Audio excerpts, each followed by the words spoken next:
सम्माननीय सभामुख महोदय, आज म यहाँ बोल्न आएको।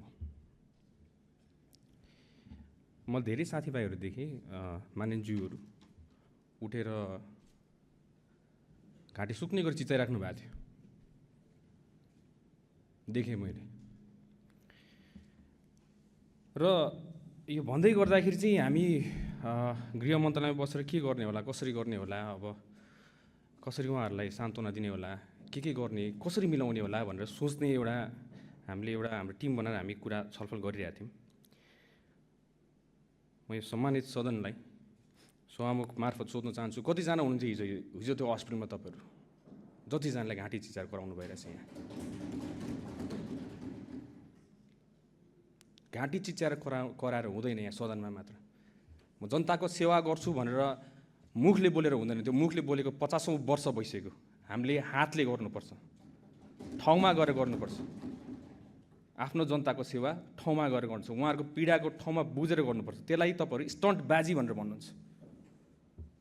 मलाई इच्छा छैन यहाँ कसैको लागि स्टन्टबाजी गर्नलाई, आफ्नो देशको सेवा गर्न आएको। जानी नजानी अन्जानमा होस्, आफूले सक्ने नसक्ने हामीले गरेर हातमा पानी राखेर यसरी गर्दै बिस्तारै हिँड्दै हामी यहाँसम्म आएको। पोखलाकी देश दुर्घटनामा जाला कि भनेर। त्यसलाई तपाईँले स्टन्टबाजी भनेर भन्नुहुन्छ। सरकार कसरी सञ्चालन हुन्छ भनेर तपाईँलाई म सिकाउन चाहन्छु। हाम्रो 3 तहको सरकार हुन्छ। एउटा सङ्घीय सरकार भयो, एउटा प्रदेश सरकार भयो र एउटा स्थानीय सरकार भयो। जुन ठाउँमा घटना घट्यो त्यो ठाउँमा ट्राफिकले लगाएको होइन, ट्राफिकले व्हिल लक गरेको होइन। कुनै भिडियोमा छ ट्राफिकले लगाएको, त्यसमा व्हिल लक लगाएको छ, नगर प्रहरीले लगाएको छ। म विपक्ष दलका साथीहरूलाई, मान्छेहरूलाई सोध्न चाहन्छु, स्थानीय सरकार कसको छ अहिले? राष्ट्रिय स्वतन्त्र पार्टीको छ? यो प्रदेश सरकार कसको छ अहिले? राष्ट्रिय स्वतन्त्र पार्टीको छ? 2 तहको सरकार त तपाईँहरूसँग छ। यो नियम कानुन हामीले बनाएको, तपाईँहरूले बनाएको, तपाईँले कार्यान्वयन गर्नु नसकेर हामीले कार्यान्वयन गरेर हामीले देखाएको र त्यही नियम कानुनमा टेकेको हो हामीले। अहिले ब्ल्याक टिनको कुरा आइरहेछ, कालो सिसा लगायो। त्यो कालो सिसा बनाउने नियम हामीले कुरेका थियौँ,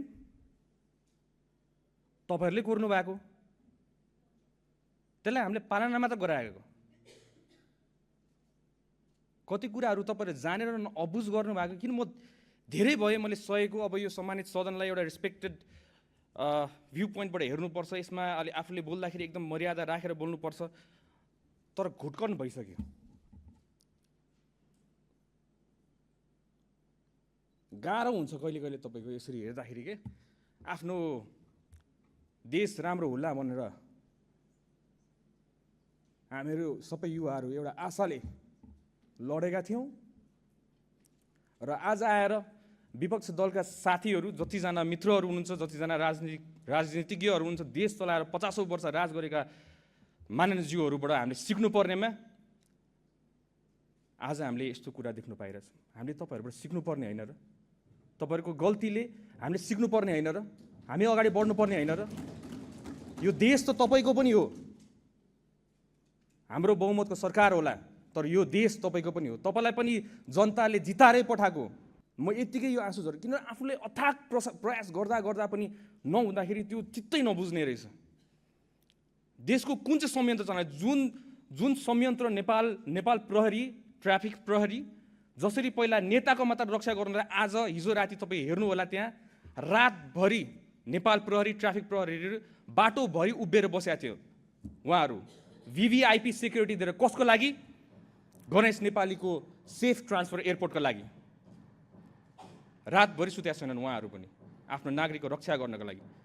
हामी पनि त्यहाँ गयौँ, त्यहाँ गएर सबै कुरा व्यवस्था गर्नका लागि सबै स्पेशलिस्टहरू बोलायौँ, सबैजनालाई राख्यौँ, पैसाको तपाईँ टेन्सन नलिनु, सरकारले जति खर्च गर्नुपर्छ खर्च गर्छ, आफ्नो नागरिकलाई बचाउनको लागि गर्छ, किन नगर्ने? पहिला त्यही भिआइपीलाई मात्र सिक्युरिटी दिन्छ भने आज नागरिकलाई सिक्युरिटी दिनको लागि हरेक बाटोको कुना काप्चामा बसेको थियो। त्यतिखेरको कन्डिसन तपाईँलाई थाहा छैन, किन थाहा छैन? किन तपाईँ त्यहाँ पुगेकै छैन। डक्टरसँग कन्सल्ट गर्नु पऱ्यो, कुरा गर्नु पऱ्यो।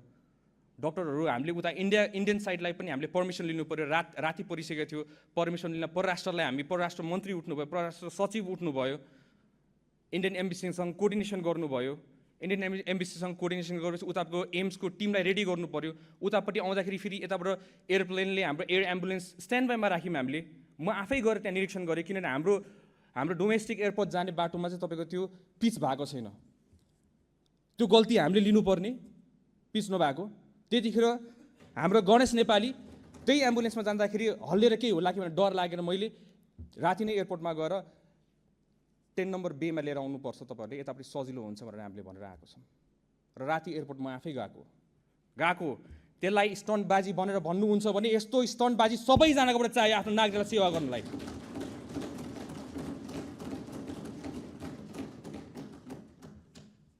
केही गरी घटना घटिहाल्यो भने त हामीले त बचाउने उद्देश्यले गरिरहेको हो नि त। डक्टर्सहरूको रेकमेन्डेसन त बुझ्नु पऱ्यो। अब यहाँ आएर सबैजना एक्सपर्ट भइसकेका छन्, सबैजना डक्टर्स भइसकेका छन्। त्यहाँ डक्टर्स एक्सपर्ट्सहरू, नेपालको विज्ञ डक्टर्सहरू सबै हामीले राखेको थियौँ त्यतिखेर। कुनै हालतमा बचाउनु पऱ्यो हामीले भनेर भने त। तर त्यही पनि त्यो जिम्मेवारी कसको थियो? स्थानीय तह त। स्थानीय तहको सरकार कसको छ अहिले नेपाल अहिले काठमाडौँमा? तपाईँहरू आफै भन्नुहोस्, स्थानीय सरकार कसको? विल लक लागेको कसले? हामीले भनिराख्नु पर्ने। अनि त्यो दोष पनि हामीले भोग्नुपर्ने।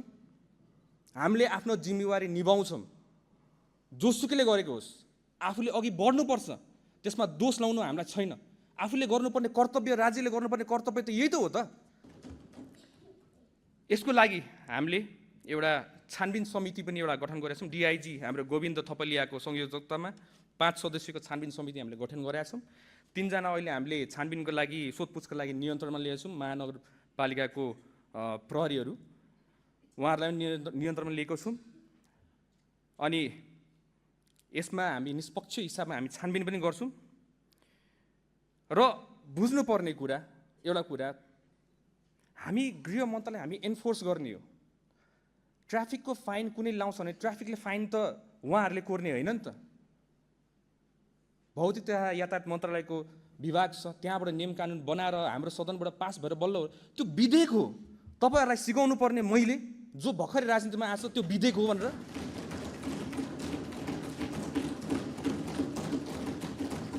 मलाई भन्नुभएको होइन तपाईँहरूले, कतिजना मान्यज्यूहरूले मलाई भन्नुभयो होइन संविधानको स थाहा छैन यहाँ आएर भने। अहिले आएर संविधान स थाहा नहुने मान्छेले तपाईँलाई संविधान सिकाउनु पर्ने यो दिन आएको हो यो सदनमा। त्यही भएर मान्छेहरू यो सम्मानित सदनको गरिमा राखिराखौँ। In respected way. नेपाली जनताले धेरै आशा गरेका छन् यसपालि हामीबाट, तपाईँबाट पनि आशा गरेका छन्, हामीबाट पनि आशा गरेका छन्। र यसमा पक्ष र विपक्ष भन्नाले एउटै डुङ्गामा चढेर जाउँ न।